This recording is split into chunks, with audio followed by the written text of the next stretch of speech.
Subscribe to our YouTube channel and press the bell icon to get the latest updates.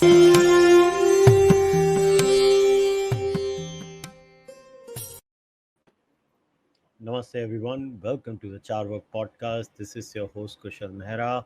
All right, my guest today is Shekhar Gupta. Shekhar is the editor-in-chief and chairman of ThePrint. You obviously know Shekhar from, I don't know, where do we say we talk about? Walk the Talk, NDTV, or his long stints in Indian Express, India Today. He's also a columnist in Business Standard, or kuch bolne ki zarurat nahi hai. So Shekhar, thanks a lot for coming on the podcast. Thanks a lot for asking me. I'm happy to be here, and I'm happy to have published you. Thanks a lot for doing that. I mean, actually, you reached out to me on that subject, so I'm actually very grateful to you.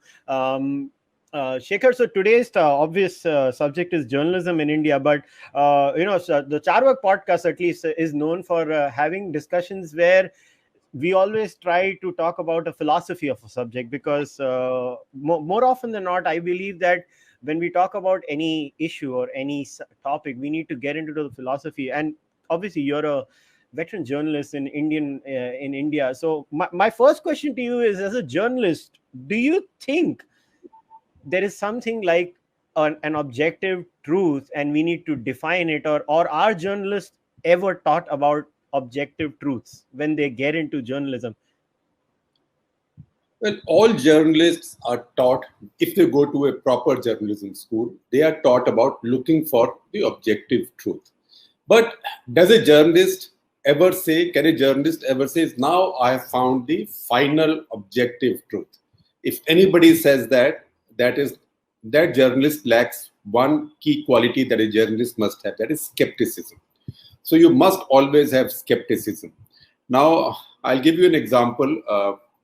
When Anna Hazare phenomenon was rising, and I was one of the few critics, and I thought this was all fake, this was political, Anna Hazare was no Gandhi, but there was a general belief, Gandhi is come back. And at that point I said that, look at Gandhi. Gandhi had doubts and skepticism about everything that he was doing.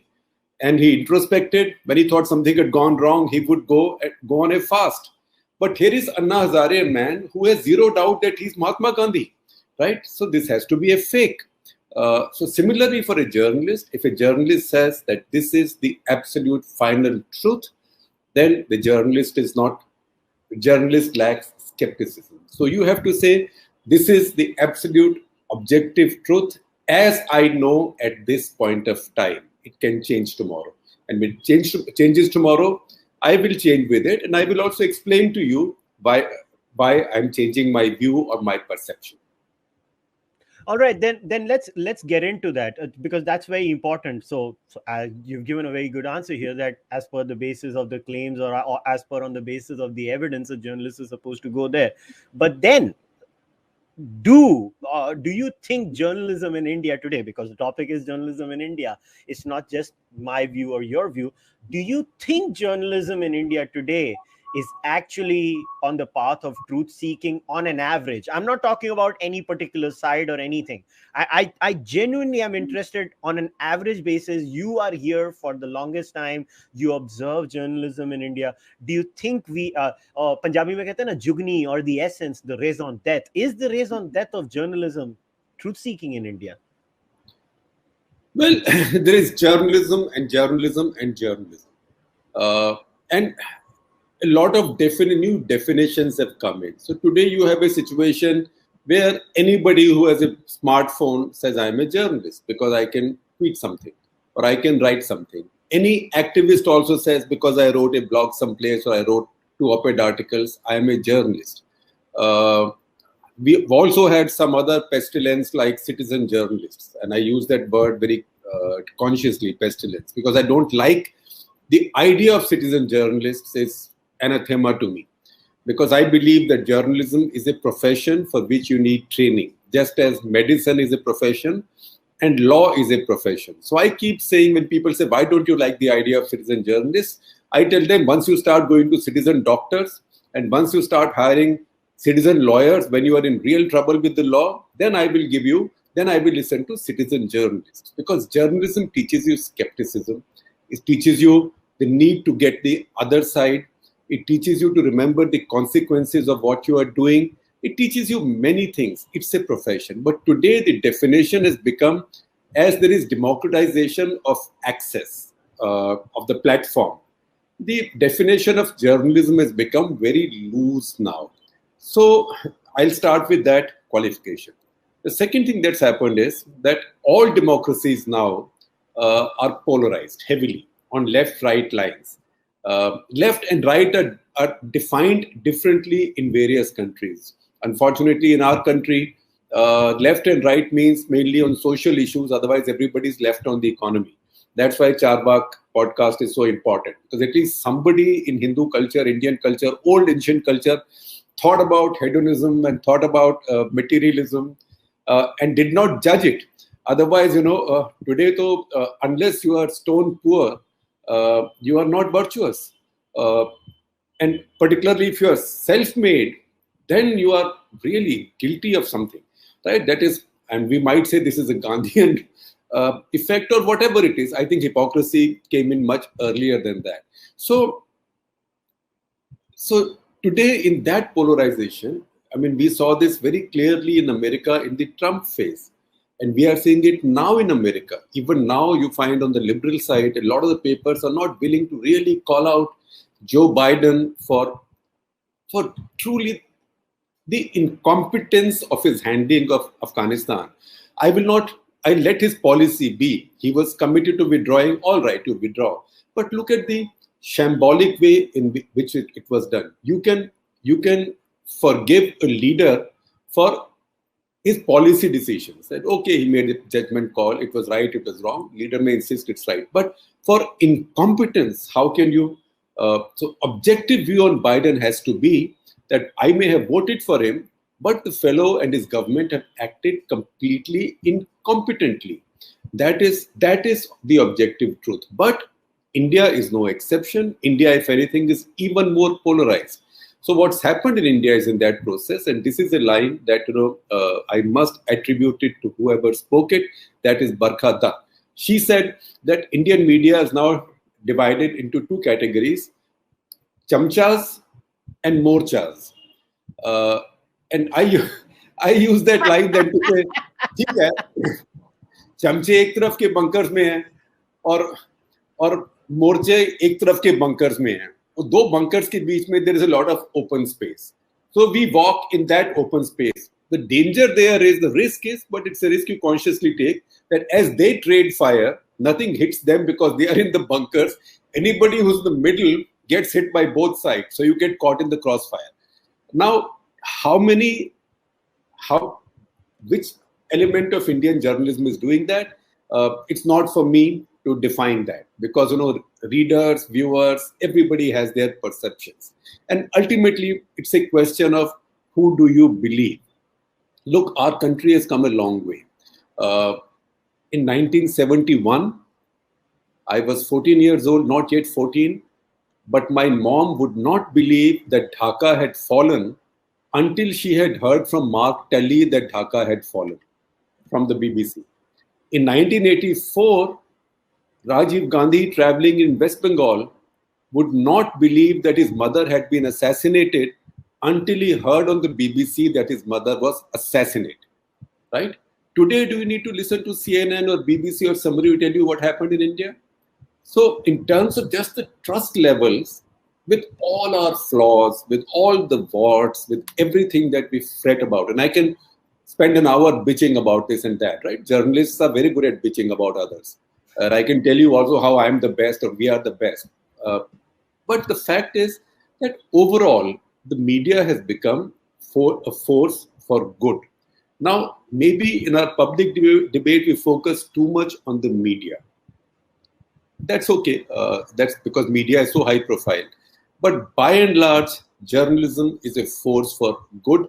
That I will say for sure. In fact, when I go to many institutions and academies, and people ask me about about TV channels going this way or going that way, etc., etc.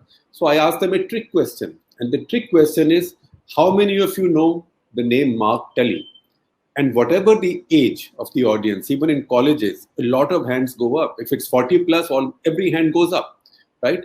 Then I ask them, can you tell me the name of the BBC bureau chief in India now?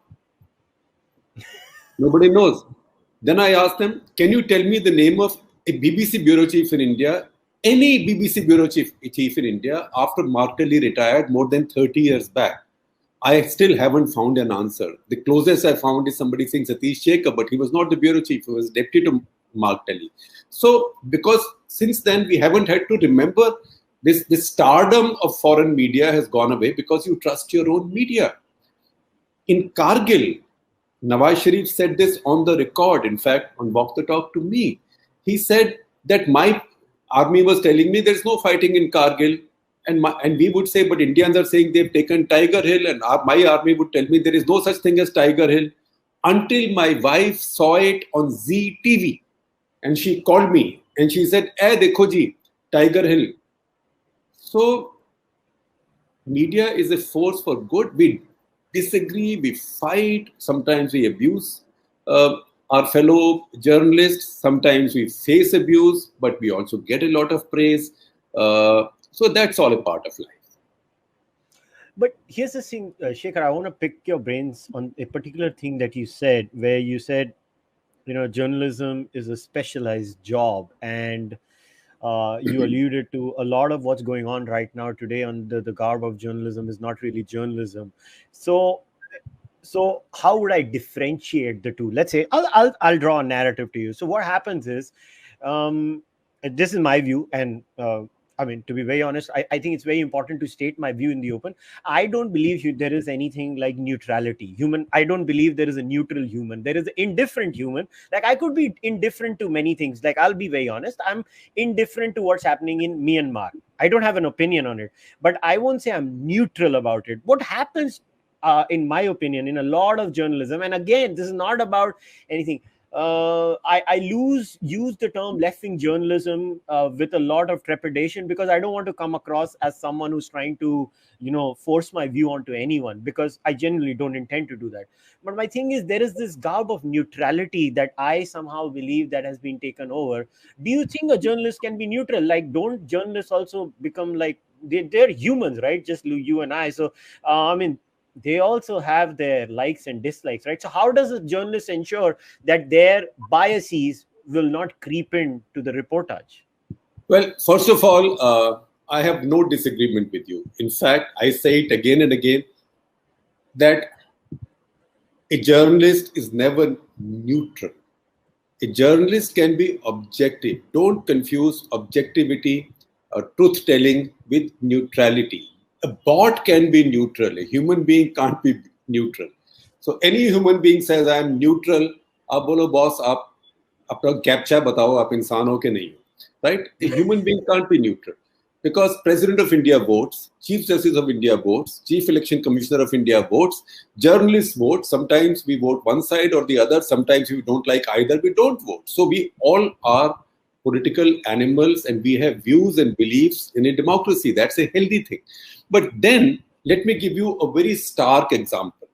Now, I'm a complete partisan when it comes, I'm complete nationalist partisan when it comes to sport, right? I cannot see India losing.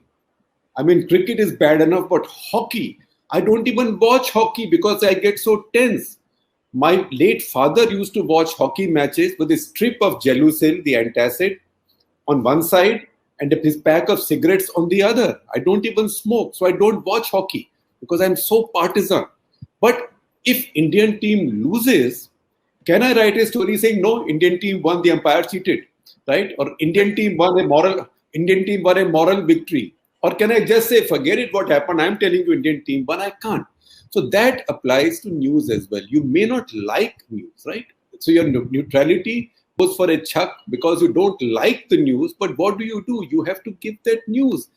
Problem arises these days with a lot of opinionated journalism on both sides, left as well as right, where even if it's news that you don't like, right, or you like very much, you then have to give it, you have to package it in some way to say, oh, say if, okay, India beat us at Lords. But this Indian team is very arrogant and they're very uncouth. They use bad language. Virat Kohli has taught them bad manners. How can nice, decent Englishmen who face up to them, after all, they deliver their swear words in nice English. These fellows respond in Punjabi, right? So that is different. But I would say that neutrality is impossible. It's never been the proposition of the Print or the Indian Express, which I edited, or in my own writings, that we are neutral. But we are not hyphenated. We are not predeterminately on one side or the other. So it's issue-based. On some issues, you will find we supported the Modi government greatly. The farm reform bills, for example, the labor reform bills, the bank denationalization, so many of these, the withdrawal of the retrospective amendment. So people say, "Arey, to aapko kya ho gaya?" But the handling of the pandemic, we were very critical of. I myself wrote 5 or 6 columns, and then I got a lot of gali. And then people on the other side say, "Aap kabhi to kuch bolte ho, kabhi kuch bolte ho." So the expectation also that your views should be predictable on everything in terms of being hyphenated on one side. That is not expectation of neutrality. That's expectation of confirmed partisanship, irrespective of the facts of a story or the facts of a case. And that is something that we have to jostle with. But I'll tell you something. When you look at your universe beyond the tiny bit of social media, that is Twitter, Janta outside knows it. Janta outside also knows the mistakes you make. And I get very humbled sometimes. And I will give you an example from a very distant past. Long before internet was invented, long before email came in, 1983. My first year in India Today, my first cover story in India Today was a profile on Sunil Gavaskar when he scored his 20th 100 in Delhi and started using the skull cap. So those days, India Today was a big deal. So I got full access. I spent 10 days in Bombay, several days with his family. And I met his son, who was a kid then in 83. And I said, Sunil and Marshnil have a son called Rohan, as he has been named after the West Indian icon that Sunil admires and bats left-handed like him. Now, even now, sometimes I have people walking up to me and saying, "You know so much about cricket. How could you say that Rohan Kanhai bats left-handed? Rohan Kanhai bats right-handed." Right? So I got that one fact wrong. And even now I'm reminded. Can you imagine if I do it now? Twitter will go mad. It will be a trending hashtag. Right? So we also have a very questioning environment now in which we work.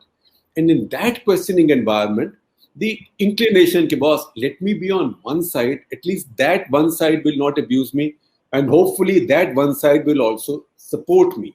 That is something that real journalists have to avoid, because you are walking in the middle, you are not in a bunker, and you are caught in the crossfire from both sides. And I see a lot of people are still able to do it. A lot of publications are still able to do it. Not enough, but a lot do. Yeah, but here's the thing, right, Shekhar, in today's day and age, I mean, not that I'm not used to this now. I mean, there's not even a day where I will not piss somebody or the other off about some view of mine. But here's the problem but what do you do when journalism in India itself, again, this is my opinion, I find journalism in India becoming more and more opinion driven and less reportage driven. Not that there isn't reportage, please don't get me wrong. I'm not saying there is no reportage. There is reportage. But for a healthy society, what should matter more? A person who has opinions on things, or a person who's going out there telling me what's really happening out there on the ground? I'm not saying it's a either or binary, but if I was to hedge my bets on what is the place where journalism should be, what I find nowadays is that everybody seems to have an opinion on everything, and for some odd reason or not, it's the opinion columnist that is given more importance these days, rather than that old school reporter that travels, let's say, 200 kilometers, 300 kilometers away from Mumbai, goes out there, finds out what's happening inside that area, and reports that. So do you think that essence of journalism has also changed post the 1990s with liberalization, and India, even in a very small baby step way, adopting capitalism? No, I think that's it. That's excessive. Frankly, before I start answering this, I will tell you that we just had a reporter return from Afghanistan, Nainima Basu from Kabul, covering the war-torn city. We have at this point a reporter and our photo editor in Meghalaya covering the disturbances. Another is traveling through eastern UP, looking at stories of rural distress. Another reporter, photographer, have been traveling deep in Tamil Nadu, bringing you stories from the ground. So, first of all, I was trained as a reporter. And once a reporter, always a reporter. I started writing opinion much later in life, because what do you do once you become editor and you can't travel so much? And I became a full-time editor in 1995. I had an editorial title and designation and role in India Today from 88 onwards for 7 years. But it was still a little bit relaxed, so I could still go out and report. But once I took over the Express in 95, there was no possibility of going out and reporting. So I developed a concept of writing opinion. But if you see my opinion, for example, a lot of it is drawn from my reporting experience or my reporter's eye. But I take your point, and that point is correct, that I'm not judging opinionated journalism, but I will tell you, like a politician today, in today's situation of populism and polarization, like a politician talks only to his base or only to her base and never mind the others, opinionated journalism also talks only to its base. And that's where people like us find space, because if this lot is talking to this base and this lot is talking to this base, then people have to see, even people who belong to that base have to see, par khabar kiske paas hai, ye to mere paas. So a lot of people read opinionated journalism partly for entertainment and partly for the satisfaction that usko bahut thoka, right? Because I dislike that person. Ya uski bahut tareef ki, because I so love that person. But still, if this is the way journalism had completely got divided, then a lot of the publications would not have survived, would not be surviving. And even today, don't get misled by television journalism. Television journalism, in terms of Indian media's economy, is very small and very shambolic. Most of television news is making losses or very minor profits, except the leading channels in Hindi and some languages. But the larger soul of journalism, in spite of all this and in spite of these pressures, is alive. Now, you talked about 1990. No, in fact, economic reform in India and the economic boom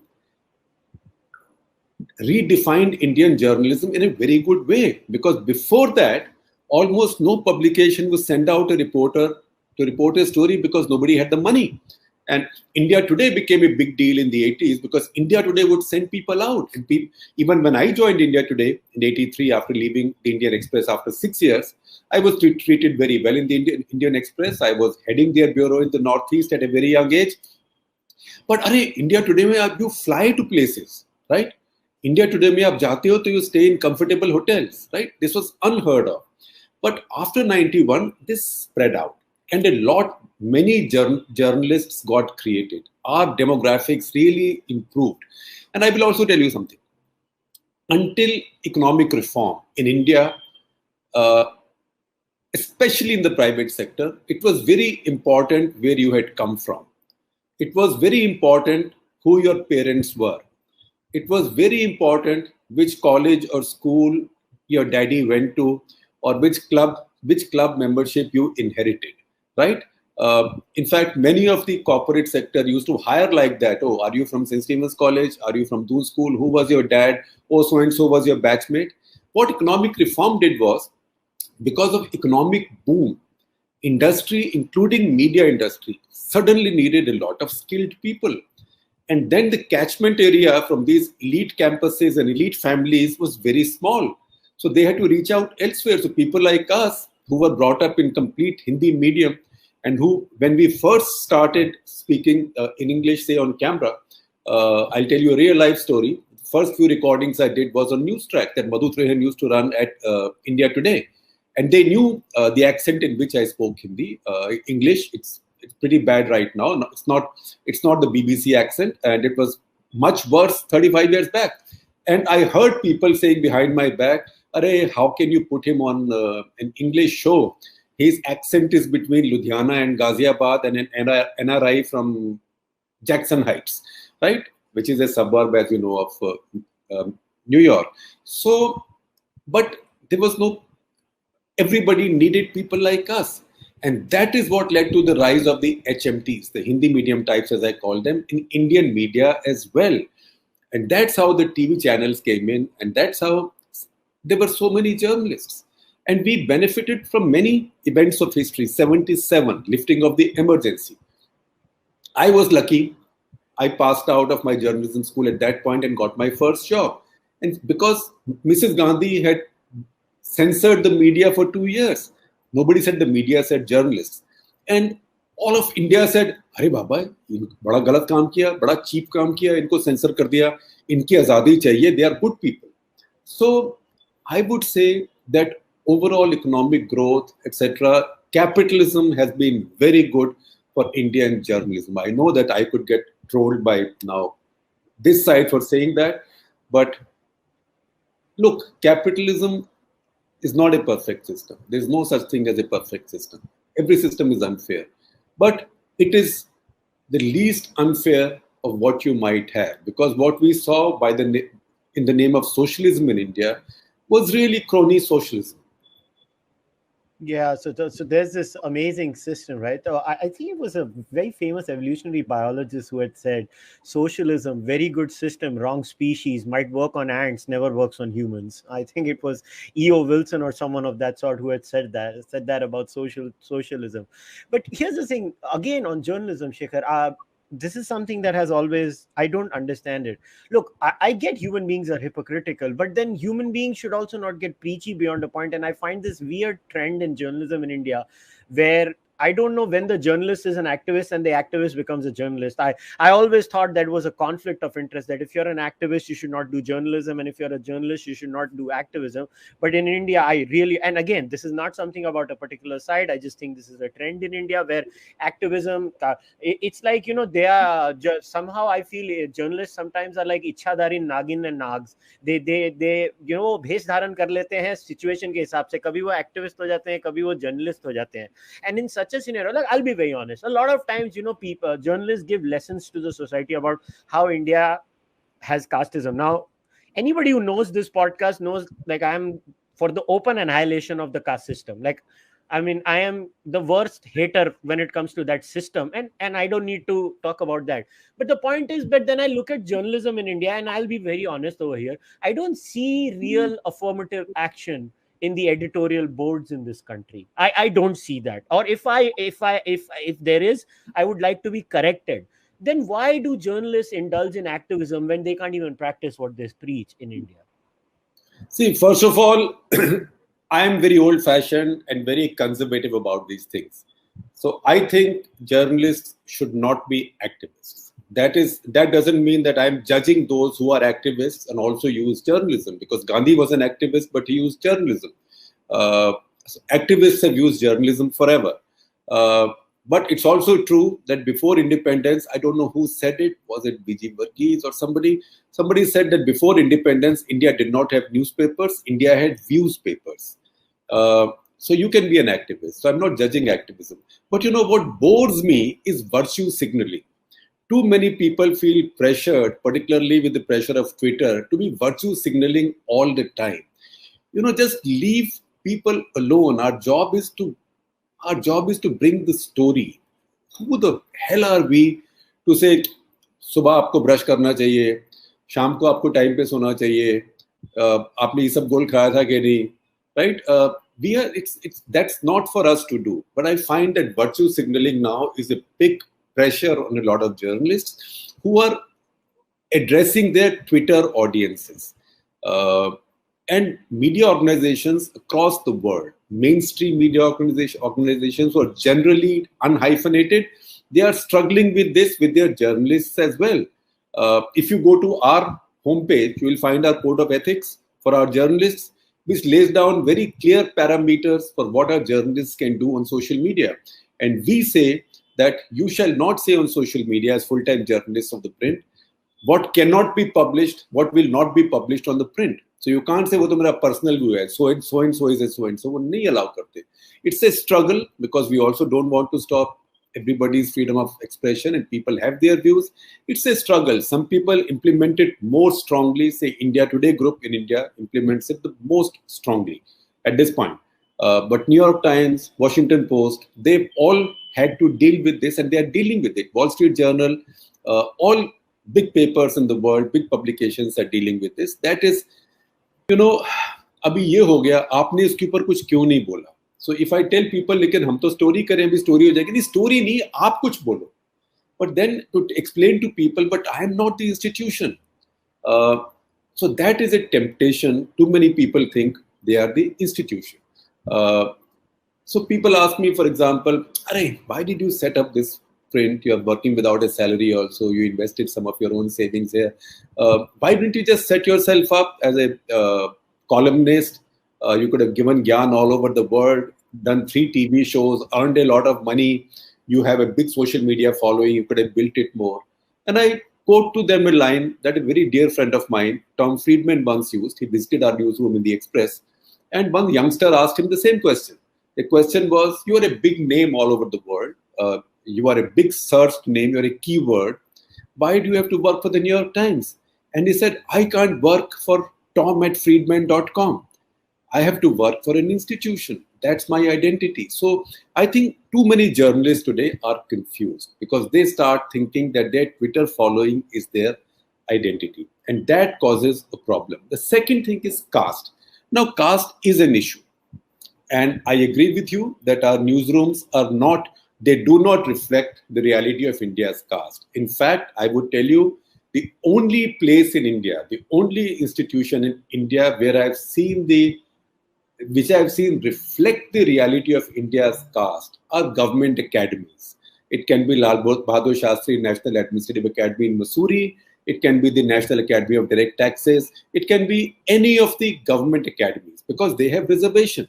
So I see tribal faces, I see people who are Dalits, but that's because they have reservation. Now, the private sector has to address it because not addressing it means, one, that you're being unfair to a majority of Indians, and second, you're missing out on a lot of talent. For us to think that all of India's talent resides in 20% of its population is incredible self-denial. But different institutions have to find different ways of doing it and creating meritocracies and build in affirmative action within that. Now I can tell you that our newsroom, I will not identify anybody because nobody got hired because of that reason. But we've had many people from what is today described as a Bahujan group working with us. Large number of minorities, I would say in a larger percentage than their share of our population. Where we have trouble right now, and some tribals also, but mostly the tribals come from the Northeast because their languages have been converted to Roman script. They know English. They are more outgoing. But Dalits, there is an issue. And I will give you a practical experience I will share with you. So a friend of mine who was my classmate in journalism, topper in our class, named being Ashwini Bindlas, he became a big corporate CEO, etc., etc. So at one point we said that, look, at our School of Journalism at Punjab University, let's start fellowships. So every year we will give this much money from our own accounts by way of a contribution for 2 Dalit students, fully paid for scholarships, hostel, lodging, boarding, tuition, everything. For 2 years, the university was not able to find us those 2 students. Although it was announced that this money is available. And then I went to ask the university, Punjab University in Chandigarh, this is the central government university, that how come you are not finding anybody? They said, look, because people among scheduled castes and tribes who get educated and who are ambitious are first targeting government services. First target is IAS, etc. And by the time they think of journalism, it's too late. So it's difficult for us to find anybody. We couldn't find anybody and we gave up. Now, I see a lot of people saying that people from these communities will be given preference. Now you have to go by your judgment. Okay, maybe a tribal you can identify. Certainly somebody from minorities you can identify. But how do you identify somebody's caste? Do we now start asking people their caste? In some cases it's obvious, in some cases it's not obvious. But when you build a meritocracy, then merit breaks through the glass ceiling. And I'll give you an example. India never had fast bowling, right? For the longest time, India depended on its spin bowlers. Then for about a decade, India depended on its batsmen. When you had Sehwag, Dravid, Tendulkar, VVS Lakshman, Ganguly, the magnificent five, right? Then, in fact, the Indian coach told me that, I think John Ryer it was, that I have told them that we have to presume that the opposition will bat 125 overs. Can we outbat them? What's happened today? Today you have the world's richest storehouse of fast bowling talent. You can field 4 fit bowlers anytime when one was injured and have 3 other first-class fast bowlers on the bench. You have Umesh Yadav on the bench, you have Shardul Thakur on the bench, and you can have all these 4 magnificent people out in the field, and you have Bhuvneshwar Kumar at home and Saini and everybody. How did that happen? Listen to these names. Listen to these names and you know that this would not have happened if BCCI had not built up a truly meritocratic system whereby members of the minorities, who's Shami, who's Siraj, right? Who's Bumrah, who's Bhuvneshwar Kumar. These are not the old demographics of an Indian cricket team from the 70s or the 80s. Demographics of Indian cricket have completely changed because you built a truly meritocratic system. And that is how this talent is coming out. So build a true meritocracy. If we give up casteism to the extent that we don't favor people from our caste, upper castes, और think ऐसे ये तो फलाना cast से है, ये तो अकलमंद ही होगा, right? इसका बाप तो ये था, या उसकी माँ तो ये थी, ये तो अकलमंद ही होगा. The moment we start thinking that merit is genetic, then we are followers of Hitler, because then we are looking at eugenics, right? But if you build a meritocracy, then just as it's happened in the Indian cricket team, it's always happened in the Indian hockey team, it'll happen with newsrooms as well, and it has to happen with newsrooms. In America, it's easier because you can distinguish between white and black, white and colored. It's tougher in India. But I think many of us are conscious of it and we are getting there. All right. So, Shekhar, I'm also very aware that so many live viewers want to ask you questions, but I have one last question. And you know, this is specific to your current avatar, because you did talk about journalism and how the internet has, in a way, you know, changed journalism and not. And now you're basically, would you consider print to be an online portal or not? It is, right? It's a primarily online portal, right? Yes, it's fully an online portal. And I don't think we have any intention now of going out in print. Initially, we thought we might have a print avatar also, because I went to meet people at Politico. And I saw that they used to produce a once in 2 months magazine, Politico magazine like this, large format, beautifully produced. And having worked in print all my life, having worked 12 years for India today, there's always nostalgia. I thought, अपना भी साला एक magazine निकालेगा, 100 रुपए का price रखेगा उसका, या 200 रुपए का प्राइस रखेगा, 4000 5000 कॉपी भी छपेगा, 5-star होटल्स में, सैलून्स में, डॉक्टर्स का वेटिंग रूम में देखा जाएगा, बट पॉलिटिशियंस के कमरे में होगा, because people keep solid copy, printed copy. But no, that idea is not there, because I was betraying my generation and my lack of understanding of technology. Soon enough, I realized that technology has now completely lowered the entry barriers in our profession. It used to take people 3 generations, 4 generations to build a newspaper brand. Now you can build a brand in a couple of years. You can build a brand in your lifetime, even when you start at 60, which is what I did with the print. I was, in fact, a week short of 60 when we started it, and a week from now we'll be 4 years old, right? So I now respect technology. And I'm also figuring out, every other day I learn a new trick. And there's a sense of excitement. We learn to use YouTube. What is YouTube? You watch cat videos there. Or, you want to watch a free movie song, you can watch it there, right? But now YouTube has given us a channel.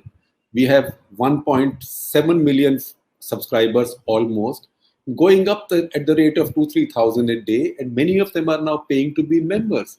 So I know that's a long way to go, and the revenues you get on digital media come in very small units.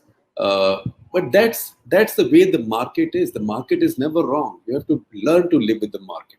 So I respect technology now, and we are going to be online, but we have to be much better online. We have to learn many more things online, and we have to see, why did we call the print the print? I mean, it's counterintuitive. Yeah. And I will tell you why. And I will give you the incident. Sharad Pawar turned 75. Sharad Pawar 75, there was a big reception for him at Delhi's Vigyan Bhavan. The who's who of India were there. On the stage, there was Narendra Modi, there was Sonia Gandhi, there was everybody. Every political leader from every party was there. So, as I was sitting there, another eminent editor, a former editor who became a politician, was sitting next to me. And I said, I was coming up, and on the way I read an article by so-and-so saying that because Sharad Pawar has collected all these people at his birthday celebration, 75th birthday, it tells you that he is the most likely candidate to be the next president of India. So I was telling this other fellow editor of mine, कि देखो ये India hai. He's turning 75. He kept his relationships. People will come on his 75th birthday celebration, right? To then extrapolate them into the argument that everybody will accept him as president. This is a polarized India. Why would anybody accept a president like that? A president will be from the BJP side. They have a majority. Why would they cede it to anybody? So he said, but people write all kinds of stuff. I said, no, but in this case, the person who has written it is an accomplished journalist and editor in his own right, has been so for many years. Why has he done it? He said, because he is now running a digital platform. Because once you go digital, then you don't look at so much logic. Then you just type and lagao. And then I said that expectation is that digital is frivolous. So we'll be using technology, but we'll keep the serious, boring approach to news of the print media. So sometimes we are not the first with news. We take our time. We are highly edited. I believe that the essence of journalism is editorial intermediation. Nothing should be published unless it's edited. Definitely anything I write is not published unless it's edited. Very tightly edited, fact-checked by somebody. It's very important. So that's where we are. I think technology is a wonderful thing. It's just that more people have to learn to pay for news on digital media, because people think somehow that digital to free hota hai. So here's the problem then, Shekhar, and now I'm going to start incorporating the live viewers' questions also, because I'm taking their essence. So so you used a very important point here, that some sort of editorial process has to be involved in this. But then, with the digitization of news has come in this new era of fact checkers, fact checking with courts, and then within them. And this is a question by a live viewer, and I like the word they have used. They call it strawman fact checking. So what they're saying is strawman fact checking is basically taking a subset of a particular incident and then basically sharing one instance of let's say a fake incident and then drawing a larger narrative with that.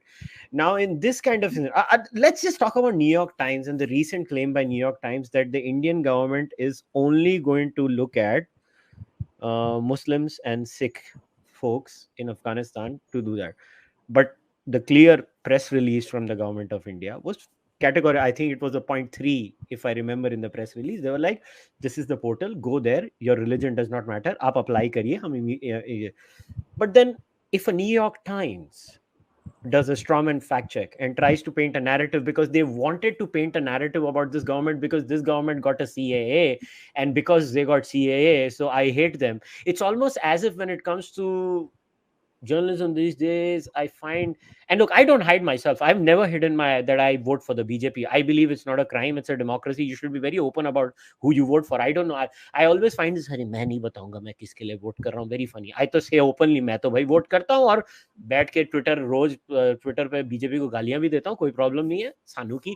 So the problem is that how do you deal with this problem of strawman fact checking these days? Look, I mean, I will give you the newsroom answer. We are not easily swayed by any of this. We see it as static, right? Noise. And my favorite line in the newsroom for many years has been, a journalist must have his or her bullshit detector on, right? Because we are being hit by so much bullshit all the time. So a lot of this, what you call a strawman fact checking, is also bullshit. Now, how does a big paper like the Times go wrong on something like this? Now, again, there is a lot of politicization of our thinking. And there is a lot of herd mentality. If you see the debate on CAA, neither the supporters of CAA nor the opponents of CAA understand the CAA because they've not bothered to read the law, right? They've not bothered to read the law. That's what Steve Cohen used to say, that the reason the Americans were not able to guess Pokhran 2 is because in the American establishment, nobody would read anything that is not classified. So, and the manifesto of the BJP was not classified. Manifesto of the BJP, at one para, they said, the moment we come to power, we will test nuclear weapons. So read the law. If you read the law, then both sides are wrong. But that side is one side that says, oh, this means only Hindus and Sikhs who come in will be given Indian citizenship under CAA. Wrong. The other side that says that under CAA, Muslims can't be given Indian citizenship or refuge, they are wrong. Because CAA restricts that law, impact of that law, to December 31, 2014. It cannot be applied retrospectively. Anybody coming in now, Hindu, Muslim, both Sikh, is now governed by India's naturalization laws.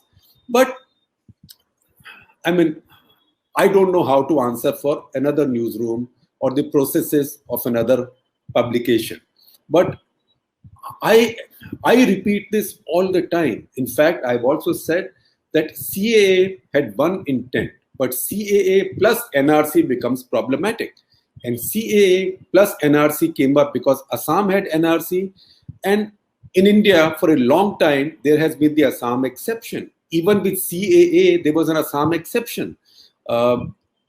So the simile I use is that CAA is like a rocket, right?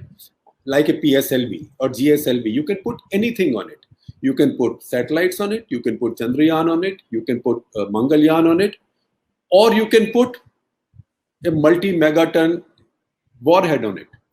So NRC is like the warhead, because NRC then makes the distinction between Hindu and Muslim among those that you identify.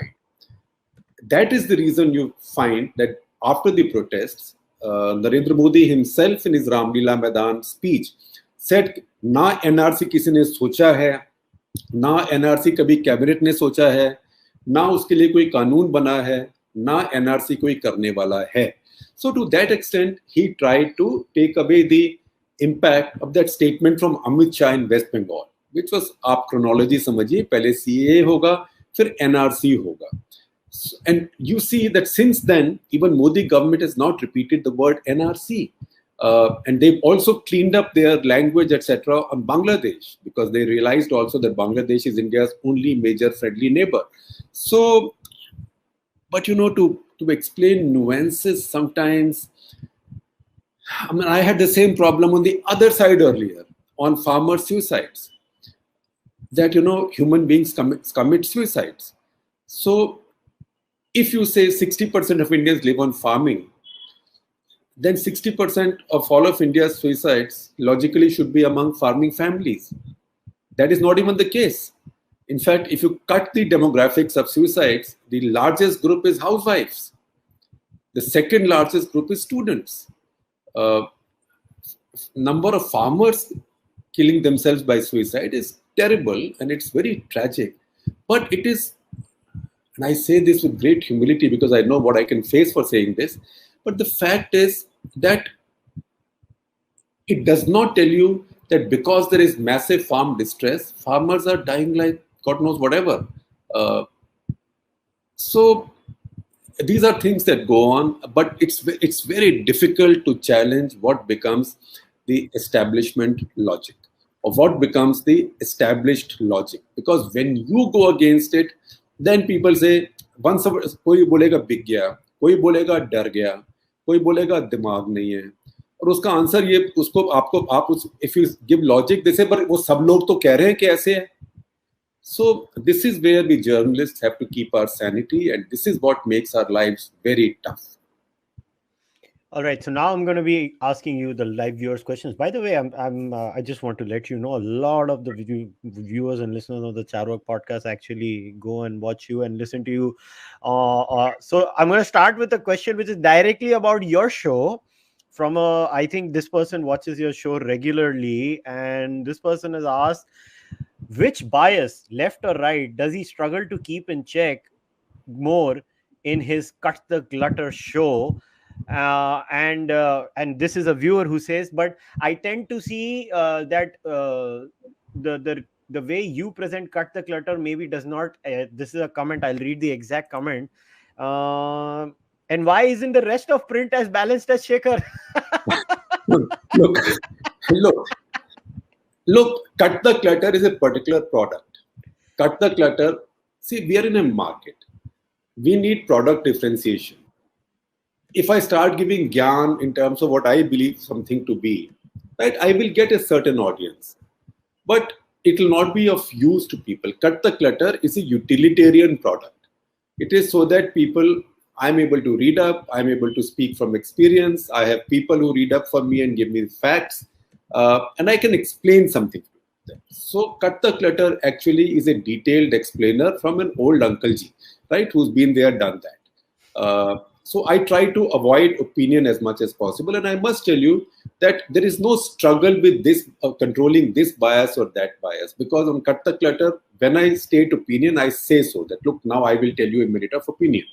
Otherwise, we keep it to facts and we lift the layers to see what is the meaning of what's going on. For example, our Cut the Clutter on Meghalaya, that is not to say this party or that party. That is to say, what are these tribes in Meghalaya? Why are the Khasis and Jantiyas upset that so much power is with Garos? What is the tribal mix? What was this separatist movement? What happened to it? It went dormant. How did it come back? And the fact that you had this ugly scene whereby protesters ransacked a police post, commandeered a police Scorpio, stole a bunch of Insas rifles from the police, and then paraded in the city, the capital city of Meghalaya, with black hoods, almost Taliban style, brandishing their rifles, and it was ugly. So I didn't have to take any view on it. Now, the rest of print is an open house. Print has an institutional view. We are an institution. And that institutional view is stated on the key issues 3 to 4 times a day on what we call as our 50-word edits. Because I once calculated the longest tweet you can write is 50 words, 280 characters. If you divide it by words, roughly it's about 50 words. I said, if I can make my point in a tweet, why can't I write an editorial in a tweet? Because all the 500-word editorials that newspapers write, nobody reads them. But 50-word edits, people will read because they read tweets. So we state our institutional view there. And once again, you will find that view will get adverse reactions from one side or the other. Today, for example, we wrote a 50-word edit welcoming the Supreme Court order on CBI inquiry in West Bengal post-poll violence. We also said in the same 50 words that Mamata Banerjee is calling it politically motivated. So CBI also has to make sure that it should be non-partisan. So what happened? Immediately, a well-known handle, say on one side of the fence, responded, Amit Malviya, tweet from your own handle, right? It's as if Amit Malviya had written this editorial for us. Another one said something like that. Similarly, if we had said something, say, for example, on anything where we think the BJP has done something wrong, the moment we say it, then we get abused from that side. So I think this goes on and on. Now, opinions of others are their opinions. What we try to do, and we try very hard at it, we have a very robust editing team, that even our opinion writers don't write anything that is factually wrong. And if it's factually wrong, we say sorry and we correct it and we make them correct it. And in the course of time, they all understand. Two things we are very careful about: our opinion writers' facts, and also for all of us, plagiarism. Now, we've all bought the most expensive and the most comprehensive plagiarism software because people just think, ek para yahan se utha leta hu, do line yahan se utha leta hu. And that's a no excuse offense. But the print has its own view, and the print has many people who are opinionated and whose opinions can differ greatly. And when I share their articles, then I'm not necessarily endorsing their opinions. That's why we have the hashtag the print opinion. But I can't keep explaining it. I don't see the need to keep explaining it because I think readers are smart. All right. So again, this is a viewer from outside India. Again, a viewer of your portal and regular reader of your portal. They have asked 2-3 questions together. So this, I guess, is when you had started. So is centrism a bad word in Indian media or even Indian politics? And do we need to maybe explain centrism a little better? Also, this person has asked, as a journalist who has witnessed much of India's history, what worries you the most? The same person has asked you both these questions. Well, first of all, what worries me the most is the return of identity in our thinking and the return of micro-identity. That's one. I have always believed that our founders got everything right about India, most things right, but they got one thing wrong. And that wrong thing was when they gave us a slogan, unity in diversity. They should never have said unity in diversity. They should have said celebrate diversity. But this idea of unity in diversity, one this, one that, one this, one that, this will cause centrifugal pressures and this will cause other complications. So that is what worries me. The second thing you said, centrism. So I don't use centrism anymore. I said unhyphenated. You have to be unhyphenated, which means you can't get your own facts. And you can't say that I have my opinion and I will not be confused by facts, because facts are facts. Now, on politics, yes, you need leaders, you need an Indian leadership that is closer to the center, a little bit on the left or a little bit on the right. Right now, you have one leadership that is socially very far on the right, and that is economically here and there. They do a few things which look like they are right of center, but a few things which are not quite like that. So I really regret the fact that a truly sort of libertarian force like Swatantra Party did not rise in India. Because that would have been, in a good way, they would have found the essence of Indian thinking, culture, and Indian tradition, which is entrepreneurial. And which is what Cārvāka would have recommended.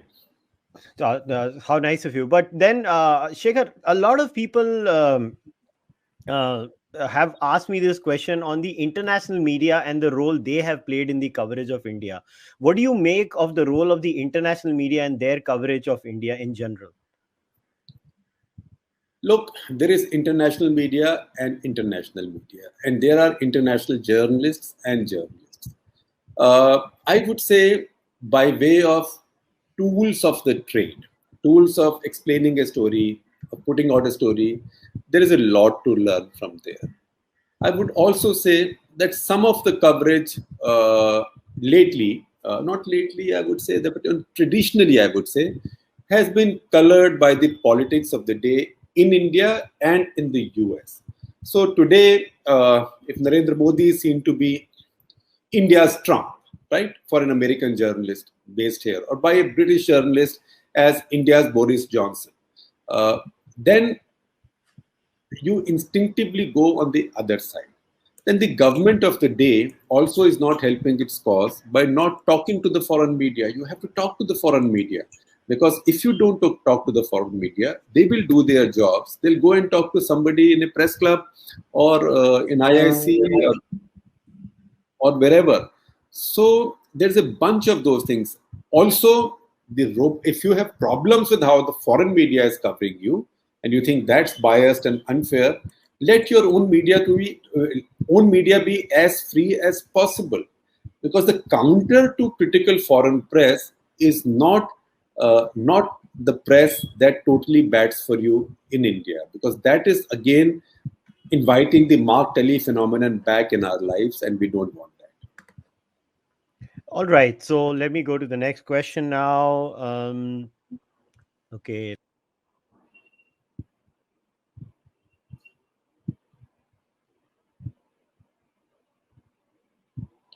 Can you hear me? I can't hear anybody. He's saying my camera is shut. Keep speaking. No. I can hear you. Don't worry. Yeah, okay. Carry on. Yeah, I can hear you. Yeah, I can hear you. I'll fix my camera. I'll ask a question, then you can give your answer, and I'll come back immediately. Okay. So somebody has asked, why do journalists keep giving me what each political party has opinions on each other? Why don't more journalists focus only on citizen opinions? Well, first of all, this is a democracy. Politicians represent citizens. They get votes, and they speak for a bunch of citizens. So politicians are important. Second, citizens, yes. But in a country of 138 crores, how many citizens' opinion can you take? So I take your point that we should go to the ground and talk to a lot more people, which is what we try to do. But in a democracy, people will be represented by their politicians. What is not right is, and maybe what you are responding to, is this tutu meme that we see on TV channels, where we know a spokesperson from the BJP and spokesperson from the Congress or TMC, we know what each one will say. And then it goes on, it's very predictable. So in fact, if you ask me, what do I watch at prime time? When cricket is not running, these days, fortunately, cricket runs quite a lot because the matches are in England, the timing works like that. Otherwise, at prime time, mostly I watch a channel called Masti. It is on, I think, Sony Mix or something like that. The Masti channel, which has the finest collection of old Hindi film music. I don't watch prime time because prime time is just this side and that side, and then it's a fake fight, which you can enjoy if you want to. So we don't. All right. Somebody has asked, we keep listening to this view again and again about India, that there is fascism in India, nobody's allowed to speak. What's your personal view? Well, fascism is a very strong word. Fascism comes from racism of a kind. I don't think I'd let anybody use it in our publication about anybody but actual fascists like Hitler and Mussolini. There are trends in Indian politics which are disturbing and which we don't approve of, and where our disapproval is well known and publicly stated. We believe, for example, that if 15% of Indians feel that they are completely out of the system, that they don't have any share in power, they have no share in nation building, or they have no share of the power pie in the country, then it's problematic because it's difficult to carry the country together like that. So there are issues, but I don't think there are issues that cannot be addressed through democratic processes. Now, some people may get at some points very despondent and say, oh, this is like Germany of 1936. But that's a bit like, people tend to exaggerate. People tend to use expressions like the Holocaust, um, like uh, like ethnic cleansing. I mean, you have to understand what was the Holocaust, right? It's 6 million people killed. You have to you say ethnic cleansing. You have to understand what happened in Bosnia, right? And Herzegovina. That is ethnic cleansing. Uh, and when you do that, then you can't always say at the same time that, oh, what happened, say, in Kashmir in 1990 was an aberration. That is also not correct to say. So but we are so polarized right now that everybody uses extreme expressions. So the other side might say, oh, these guys are anti-national. They are sold to the Chinese. They are sold to the Pakistanis.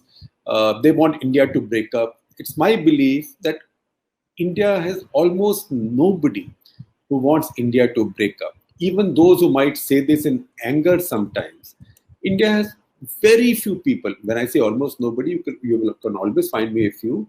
But I don't think there is 0.5% of people in India who would want something like that.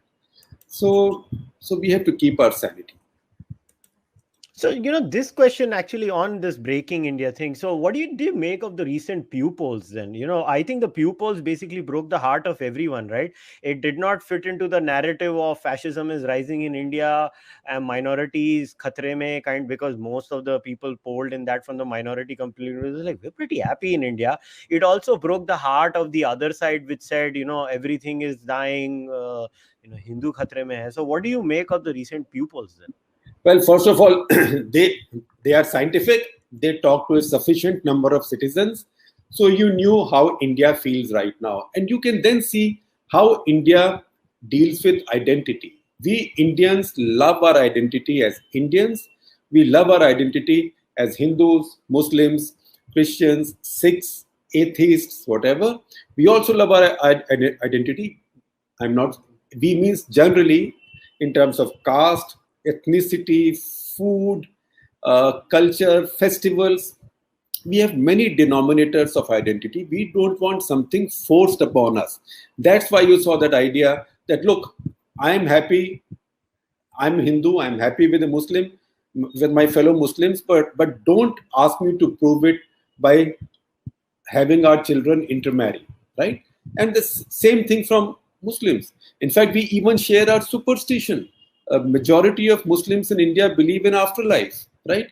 So we are a country of a kind. That's the reason I keep saying, don't say unity in diversity. Say celebrate diversity. You let that diversity be. Don't try to make everybody secular, everybody left, etc., or everybody Hindu, or everybody speak in Hindi. Will be fine. And that is, in fact, I was very enthused by that Pew survey. I thought this was a brilliant survey because it held the mirror up to all of us. All right, Shekhar. So somebody's asked, does Shekhar think that the reason media houses are grilled more nowadays is because some preach for a long time of moral high ground, while people can, call the biases out very easily? And Shekhar, so I'm going to be restarting my my laptop, so you can answer your question. I'll be back in 2-3 minutes. I'm very sorry about this. I'm trying to fix it, but I need to restart my PC. So while you answer the question, I'll be back in a jiffy. Okay. See, first of all, there is democratization of information. One, because there are so many institutions. So the newspaper of record has now disappeared. Earlier, Times of India in India was a newspaper of record. The Hindu in the South was the newspaper of record. The Tribune in Chandigarh was a newspaper of record. So the newspaper of record now is gone because you are getting information from many sources. Then there is a social media. There is social media, there is fact checking, there is also mass fact checking.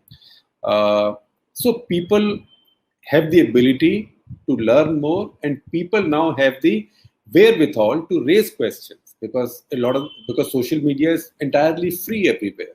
So that's why questioning is coming up. The second thing is, as people get more polarized, they see anybody who's not going with their view as biased. So inaccurate is not biased. People can be unbiased and yet be inaccurate. People can be accurate and yet be biased. So I don't take offense to readers asking these questions. I think these are legitimate questions that readers must ask. And I don't even worry about the fact that a lot more readers can ask these questions, and they can ask them more prolifically. In fact, we all have to learn now to answer these questions more prolifically. We may not be able to answer everybody, but as many as possible. And where we mess up, where we get something wrong, say sorry, put your hand up, say I'm sorry, we are wrong on this, and we are correcting it. I can tell you, there is nothing that audiences like more than if you tell them, I got it wrong, I'm correcting it. Because audiences also think, one reason audiences come at the media so aggressively is that audiences think that media people have become very arrogant. They begun to think कि हम अवतार हैं, हम खुदा हैं, हमने कह दिया, मेरी बात मानो, मैं कह रहा हूँ ये करो. We have to have some things journalists need. They need humility and they need curiosity. And to have curiosity, you need humility. Because if you don't have humility, then you will think, I know everything. Why should I be curious? I've been around 45 years. कौन सी चीज़ें जो हमको नहीं पता है, right? लेकिन आप सोचो, अरे यार ये तो पता ही नहीं था, आज पहली बार पता लगा है मुझे. That is when you are curious. But you are only curious when you have humility. And frankly, an impression has grown that journalists are not particularly people given to humility of any kind. They are people who come and talk down to you and who tell you that, listen, silly fellow, don't you know I'm much smarter than you? So listen to what I'm saying. People don't like that. And I think hopefully more and more journalists will see through that. All right. Last questions, Shekhar. I'm conscious of your time. Somebody has asked why most students from Indian mass media and journalism tend to be leaning towards a particular ideology, basically left-leaning. Also, what do you think, as a veteran journalist who has been in this industry for a long time, what do you make of the rise of, I like to use the term non-left media, even the questioner has asked the non-left media, what do you make of the rise of non-left media portals in India? Obviously, not just in the print or the digital space, but even in television in general. So what do you make of those? So first, why do you think most of journalists tend to be left-leaning? And what do you make of the rise of non-left journalism? And these will be the last questions. See, first of all, the problem in India is that, first of all, campuses all over the democracies. Younger people on campuses tend to be on the left liberal side. Any campuses, barring the odd campus which is defined as a right-wing campus, they tend to be on that side. Because when you are young, you are more idealistic. When you are more idealistic, you are less materialistic. Particularly if your daddy has done well in life, you don't have to worry about material pleasures. Those are all guaranteed. Then you can be more of a revolutionary, right? So that is what happens at campuses. That's common to all democracies. America, Britain, Germany, I'm counting democracies, South Korea, Japan, that's quite common. The second thing in India is that in India, what is left or what is liberal, that idea has got mixed up. So to be liberal in India, you have to be left. To be liberal on social values in India, you have to be left on the economy. And to be liberal on the economy, you have to be right on social values. That is my big problem in India. And that is, if I can make a small contribution personally and through this institution, is to challenge that notion. That liberalism does not have to be hyphenated with left or right. That only left is not liberal, right? I can be liberal, but I can still say economic reform was great. That yes, all growth causes inequality, but a rising tide lifts all boats. I agree that it lifts the yachts first, so rich get richer, but the poor don't get poorer. Now, that is something that becomes difficult, because with that, if you also say every Muslim is an equal citizen, Muslims should get equal, at least a reasonable representation in our power structure, then people say, "यार एक तरफ तो एक बात कर रहे हो, एक तरफ एक बात कर रहे हो." Because the understanding is that you have to be left to be liberal, and that is why a lot of our political economy has got toxified over time.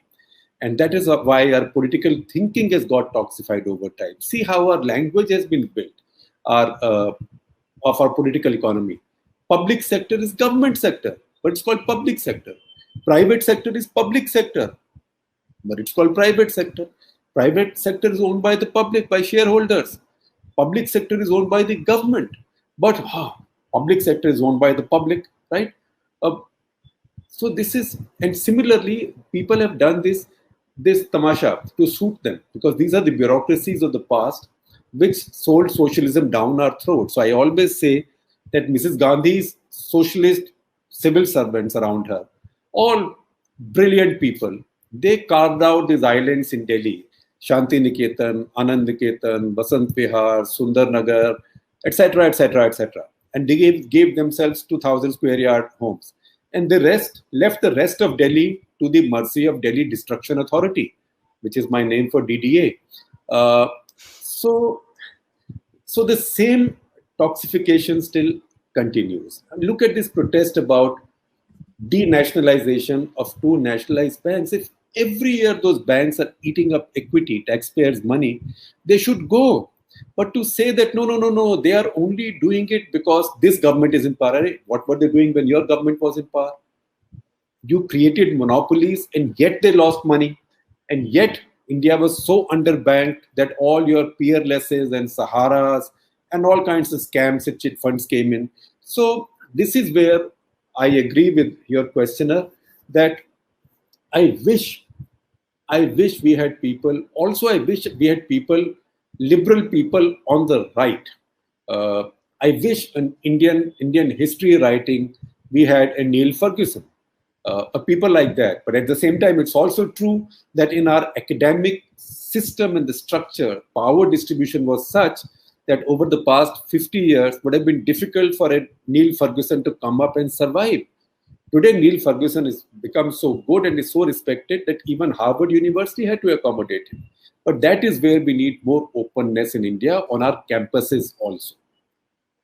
Yeah, I agree with you, but I think this is the current situation in what I say the non-left, what you call the right in India, is also because of the demonization by the left. I think if the left would, really stop demonizing the folks on the right as bloodthirsty vampires looking to suck the blood out of everyone, I think we would have had a lot of changes in this society. But I think unfortunately the problem is that every time you talk to somebody on social media who's not from your so-called quote-unquote camp or ideological leaning, people start aspiring motives to you. They will even attack your family. Like, I don't understand why this is. I mean, मैं हमेशा मेरे दोस्तों को बोलता हूँ ना, यार तुम घर पे रहते हो, मम्मी पापा से हर चीज में एग्री करते हो क्या, वाइफ से हर चीज में एग्री करते हो, तो ये क्या रूल है कि सोशल मीडिया पे हर आदमी से एग्री करना होता है? घर में तो होता नहीं है, घर में अलाउड है मगर सोशल मीडिया पे अलाउड नहीं है. So I don't know why this is, to be very honest. Well, I think this is the pressure of social media. This is like saying, I know you so well, why can't you agree with me? I know you so well, we are friends, how can you have a different view? So this is like people meet over a drink at a bar, and then argument breaks out, and friends can also come to blows. That happens rarely. But on social media, this happens all the time. But I think we have to see social media in perspective. So the real world is beyond social media, particularly Twitter. Twitter is very small, very small. Twitter is truly an echo chamber. Echo chamber where you can hear the echoes of those who agree with you and those who disagree with you. My problem with Twitter is I find it very boring now that I know exactly what somebody is going to say on what issue. True. I agree with you. All right, Shekhar. So I guess we'll wrap it up for today. But before wrapping it up, I'll leave you with the last comments. First of all, thanks a lot for coming. I really appreciate this because I think conversations like this will go a long way in creating some sort of a bridge, because I think I know a lot of viewers of the print may not like the Cārvāka podcast. Some viewers of the Cārvāka podcast may not be appreciative of the print, but if we can have these kinds of conversations, I think we create a little bit of space for people trying to understand different perspectives. So first of all, thanks a lot for coming, and I'll leave you with the last words. Thank you very much, and it's been a wonderful conversation, and thank you all the viewers who sent in their questions. I know there were many, but you can send them to me on Cut the Clutter. I will respond to them. All right, guys, time to wrap today's discussion up. First of all, the aim of today's discussion was to create a culture where we can have conversations without attributing motives to each other. I hope I've done this first step. I'm really grateful to Shekhar for coming and having this conversation with me. Print is a great portal. I would recommend all of you to go and check it out. I always tell you to go on all other portals too. So I would say please go and check Print out too. Follow Shekhar on Twitter. And if you want to support the Cārvāka podcast, you know the drill. YouTube, Patreon, merch, or UPI. I'll see you guys next time. Until then, Kushal, before I go away, before I let you go, sure. Can I just add something? You asked me a question about other portals or other institutions that have come up on the right. So Yes, I sure. would say that there are good ones on the right, there are good ones on the left, they are not very good ones on the right, they are not very good ones on the left. But first of all, since I am a professional journalist, more journalists get employed, the happier I am. So I do hope more and more media grows and more journalists get jobs.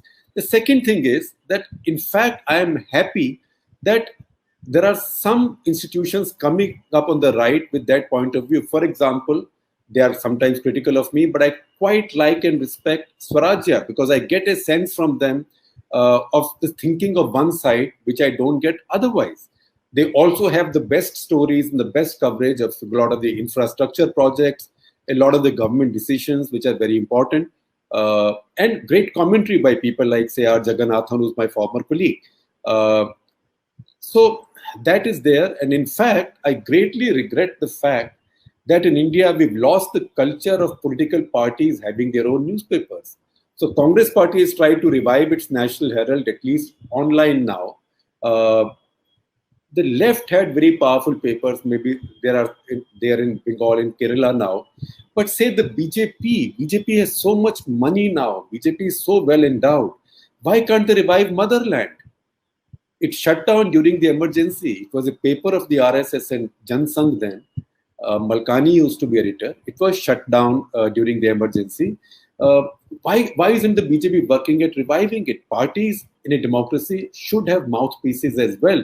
Frankly, when the parties have their own official mouthpieces, then it will become more challenging for others to become mouthpieces also. All right, guys. So here you go. So Shekhar has demanded the BJP to start its newspaper again. I guess all of you, I know a lot of you are BJP voters, so go and tell BJP, bhaiya, apna newspaper chalu BJP karo. starts Motherland or something like this, I'll be among the first subscribers to it. Great. All right, guys. We'll end today's discussion. I'll see you next time. Until then, namaste. Take care. Goodbye.